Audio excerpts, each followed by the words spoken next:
A lot of changes coming to central Alabama. Yeah, impact weather is moving in over the next few hours. Chief Meteorologist Jason Simpson joins us now with a look at the latest details. Jason? Well, we already have the wind. We're gusting over 35 miles per hour within the last couple of hours, multiple times in Birmingham, 30s in Tuscaloosa, Anniston, Gadsden, Coleman, and it's only going to get windier through the night. Wind sustained at about 16 miles per hour now with a temperature at 66.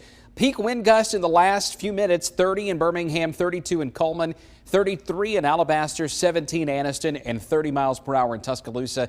It's even windier over to the west in Mississippi. Watching some light rain on WVTM 13 live Doppler radar up here in Marion County. And then just to the southwest of Tupelo, you've got showers coming across the Tenn-Tom toward Detroit and Scottsville, Bexar, Hamilton.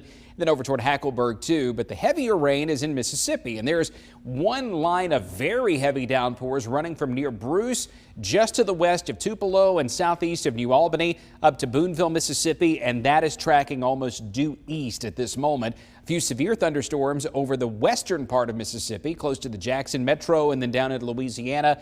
By the time these get into Alabama, they're still going to have a lot of muscle helping to hold them together, but there's not enough fuel to really keep them together as large, dangerous thunderstorms. So very limited chance of any severe weather tonight, but it is going to be windy and wet. 2 a.m. you got heavy rain in Marion, Winston, western Walker County, Fayette County, Lamar County, maybe some gustier winds, especially along the southern flank of this line too.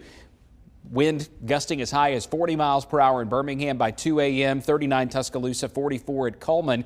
Then as these downpours move on to the east, notice they just don't look quite as ferocious based on the simulated radar at 4 o'clock in the morning, but that rain may have some pop to it. Also some flashes of lightning, rumbles of thunder. Then you've also got the wind to deal with, 35 to 45 mile per hour gusts there. And now we're down to just basically some showers and some blustery conditions at 6 a.m. Still gusting to near tropical storm force in Birmingham by that time, 6 o'clock in the morning. The worst of the wind will move out fairly quickly, but the rain, it may be with us for a good chunk of the day on Friday with widely scattered showers kind of lingering around. So from midnight to 4 a.m., the heaviest of the rain and the gustiest winds, northwest Alabama, tracking to the east through the morning hours, Birmingham, 3 a.m. at the earliest, 7 a.m. at the latest for that stronger band to come through. And then it's just on again, off again rain through mid to late morning. Blustery tonight, not quite as warm tomorrow afternoon. Our high only at 62 degrees on Friday. We rebound, though, nicely. This is some Ryan Hennessy weather for the weekend. Oh, man. Saturday and Sunday, we're looking at highs in the 60s and 70s. Next week, we're going to be in the low 70s, maybe mid 70s. Probably not breaking any records, but I'll take that over being in the 30s. So is he going to see a shadow? Well, you're going to be on the golf course. You have to tell us if you see your shadow. All right.